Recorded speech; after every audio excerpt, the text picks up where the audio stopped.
Hi అండి, welcome back to my channel Swathi cooking స్టైల్లో సేమియా ఉప్మా ఎలా చేసుకోవాలో తెలుసుకుందాం. సేమియా ఉప్మా మీరు ఎప్పుడు చేసినా ముద్దలాగా వస్తుందా? ఇలా ట్రై చేయండి. పొడి పొడిలాడుతూ చాలా టేస్ట్గా ఉంటుంది. స్టవ్ వెలిగించి కడాయి పెట్టి 1 టేబుల్ స్పూన్ ఆయిల్ వేసుకొని ఉప్మాలోకి ఆయిల్ అనేది చాలా తక్కువగా పడుతుంది.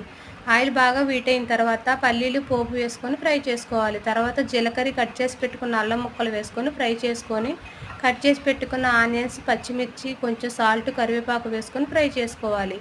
తర్వాత జీడిపప్పు కూడా వేసుకొని ఫ్రై చేసుకోవాలి. వేరే స్టవ్ మీద కళాయి పెట్టుకొని 1 కప్పు సేమియాలను తీసుకొని స్టవ్ సిమ్లో ఉంచుకొని బాగా ఫ్రై చేసుకోవాలి. ఇలా సేమియాలు ఫ్రై చేసుకోవటం వల్ల ఉప్మా అనేది చాలా టేస్ట్గా ఉంటుంది.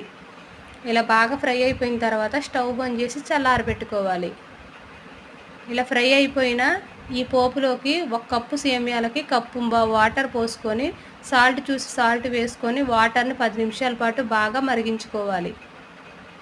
ఇలా బాగా వాటర్ మరుగుతున్నప్పుడు ఇలా ఫ్రై చేసి పెట్టుకున్న ఈ సేమియాలను వేసుకొని స్టవ్ సిమ్లో ఉంచుకొని బాగా మిక్స్ చేసుకోవాలి. 10 నిమిషాల పాటు సిమ్లో ఉడికించుకోవాలి. ఇలా సిమ్లో ఉడికించుకోవటం వల్ల ఉప్మా అనేది చాలా టేస్ట్గా ఉంటుంది. చల్లారిపోయిన తర్వాత కూడా పొడి పొడిలాడుతూ వస్తుంది.